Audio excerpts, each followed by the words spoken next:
இப்போ நம்ம தமிழ்நாட்டு கடலோர பகுதியில வந்து பாத்தீங்கன்னா, குறிப்பாக கன்னியாகுமரி மாவட்டம், தூத்துக்குடி, ராமநாதபுரம்.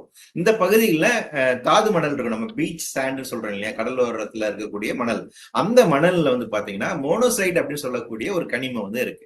இந்த கனிமத்துல அந்த கனிமத்தை எடுத்து, அதுல இருந்து உரேனியம், தோரியம் இதெல்லாம் எடுப்பாங்க. இன்னும் நிறைய கனிமங்கள்ல இருந்து எடுக்கலாம். கடந்த காலங்கள்ல பாத்தீங்கன்னா அந்த பகுதியில விவி மினரல்ஸ் வந்துட்டு இதை வந்து சட்டத்துக்கு புறம்பாக நிறைய எடுத்தாங்க. நிறைய அந்த மாதிரி வழக்குகள் எல்லாம் பதிவு செய்யப்பட்டு கேள்விப்பட்டிருப்போம். மெட்ராஸ் ஹைகோர்ட்ல ஒரு பொதுநல வழக்கு வச்சு இன்னைக்கு உச்ச நீதிமன்றத்தில் அது பெண்டிங்கா இருக்கு. சோ சட்டவிரோதமாக இந்த மாதிரி தாது மணலை வந்து எடுத்தாங்க அப்படிங்கறத மேல சார்ஜ். அதுக்கு பின்பாக அரசு மட்டும் தான் இதை எடுக்கணும் அப்படிங்கிறது ஆயிடுச்சு. 2016 அப்படி ஒரு சட்டம் வந்து கொண்டு வந்தாங்க. அதற்கு பின்பாக அரசு மட்டும்தான் இந்த கனிம வளங்களை, இந்த தாது மணலை எடுக்கலாம் அப்படிங்கிறது. இப்ப தமிழ்நாட்டுல தற்போது மலவாங்குறிச்சி பக்கத்துல வந்து கன்னியாகுமரி மாவட்டத்துல அடுத்து இது விரிவாக்கம் செய்வதற்கான ஒரு ப்ரொபோசல் வச்சாங்க. மக்கள் கடுமையாக எதிர்ப்பு தெரிவிச்சாங்க. இப்ப நிறுத்தி வைக்கப்பட்டுள்ளது.